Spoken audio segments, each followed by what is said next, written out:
Princess Aelira of the Thracian Empire had been raised to understand power, not merely how to wield it, but how to preserve it. From the moment she could speak, she was taught the sacred doctrines of her people. Control the stars, control the future. Their empires spanned hundreds of systems, their fleets unmatched, their logic flawless. And yet they feared one species: humans. Not because humans had vast fleets or ancient wisdom. Quite the opposite. They were new, barely spacefaring by galactic standards. Their technology was inconsistent, their politics chaotic, their biology fragile. But they had done something no one else had ever managed. They had survived the Thracian First Contact War. No empire survived Thracian conquest. None. Yet humanity had not only resisted, they had adapted. Every tactic the Thracians deployed was countered within weeks. Their strategies evolved mid-battle. Their commanders disobeyed logic and won anyway. They turned defeats into traps, losses into lessons, and desperation into innovation. It was unsettling. So the High Council made a decision unprecedented in Thracian history. Peace. And not just peace, binding peace. A marriage. Princess Aelira would wed a human. When she first heard the decree, she did not protest. Thracians did not defy duty. But internally, she questioned everything. Why a marriage? Why not a treaty? Why bind royal blood to such a volatile species? The answer came in a quiet whisper from the High Oracle. Because humans do not honor treaties the way we do, but they honor bonds. The human chosen for her was not a king, nor a warlord, nor even a politician. Commander Elias Barn, a soldier. That alone puzzled Aelira. When she first saw him, she expected arrogance, perhaps even barbarism. Instead, she saw its calm. He stood straight but relaxed, his expression neutral but observant. His eyes moved constantly, taking in every detail of the Thracian court without seeming to look directly at anything. He bowed, not perfectly by Thracian standards, but respectfully. "Princess," he said. His voice was steady. No fear. No awe. That unsettled her more than hostility would have. "You stand before the future empress of this empire," Aelira replied. "You show little reaction." He met her gaze. "I've seen worse rooms." The court murmured in offense. Aelira raised a hand, silencing them. "Explain," she said. Elias glanced around. "Rooms where everyone pretends they understand what's going on," he said. "But no one actually does." Aelira should have had him removed. Instead, she felt something unexpected. Curiosity. The wedding was conducted under the gaze of two civilizations. Thracian precision met human unpredictability in a ceremony that felt both ancient and improvised. The vows were simple. Aelira pledged unity, continuity, and strategic alliance. Elias said something entirely different. "I'll stand with you," he said, "even when it's hard. Especially then." The words were not part of the agreed script. The court stiffened. Aelira felt something shift. The fracture. Life with a human was nothing like Aelira expected. Elias did not behave like a royal consort. He asked questions constantly about Thracian systems, politics, even their philosophy. "Why do you centralize command so strictly?" he asked one evening. "Because it is efficient," Aelira replied.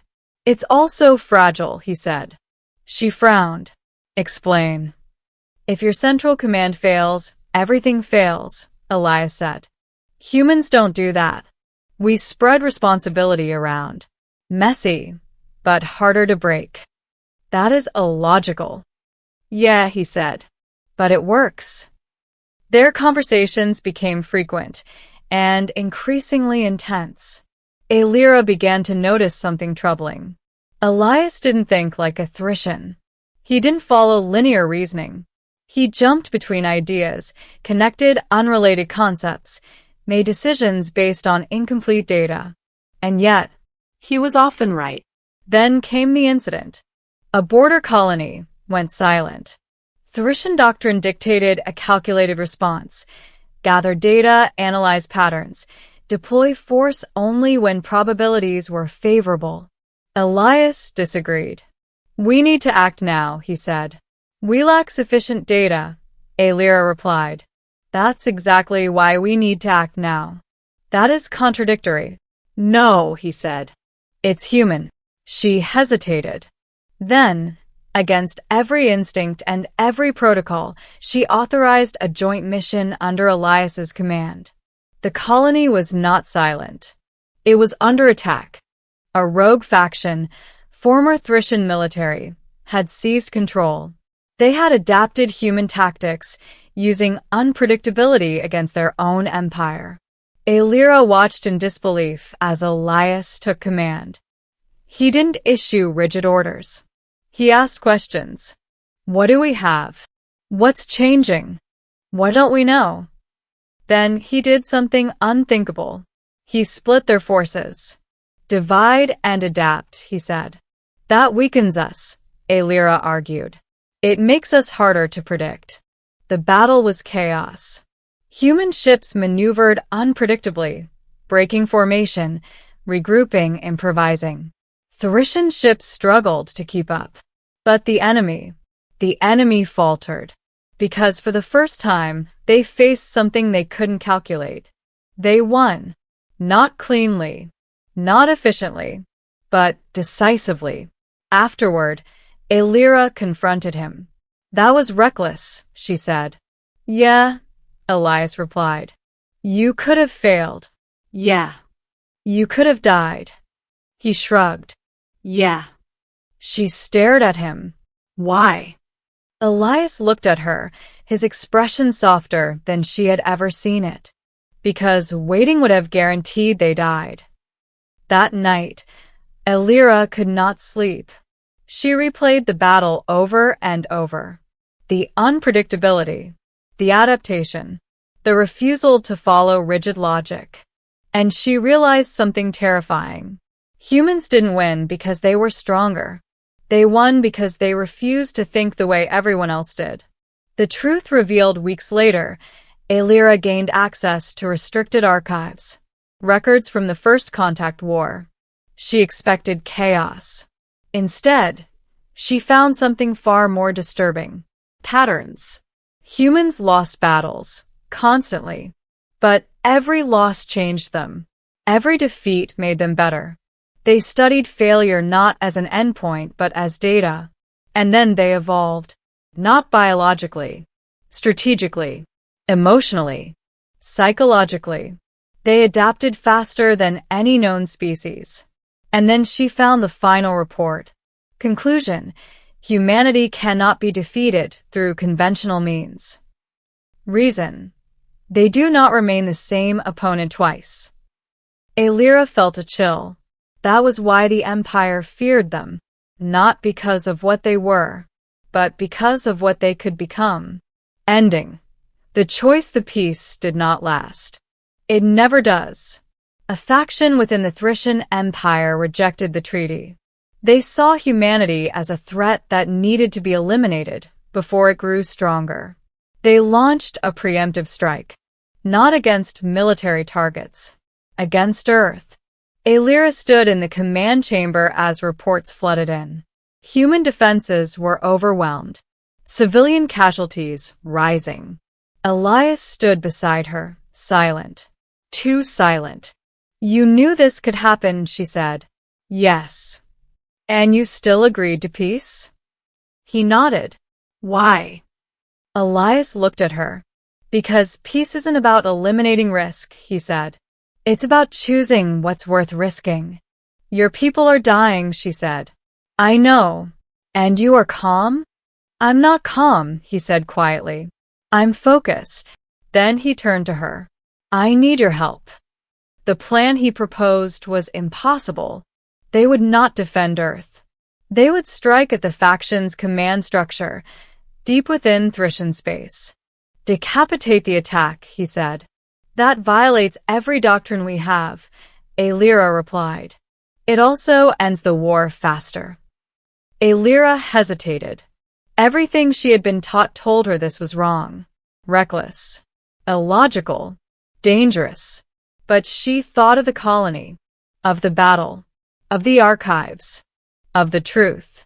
Humans didn't win by following rules. They won by rewriting them. Do it, she said. The strike was brutal, Fast.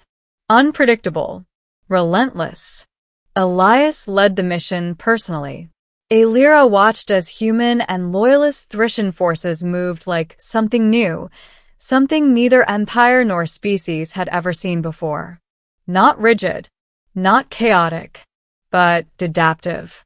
Together, they reached the command core. The faction leader attempted to negotiate. You risk everything, he said, for a species that will one day surpass you. Alira stepped forward. Yes, she said. He laughed. Then you are a fool. She thought of Elias, of his strange logic, of his impossible choices, of his refusal to give up, even when failure was certain. No, she said quietly. I've just learned something you haven't. What is that? Alira met his gaze.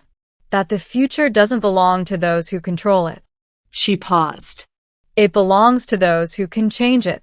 The command core fell. The attack on Earth stopped. The war ended before it could truly begin. Epilogue. Why empires fear them years later.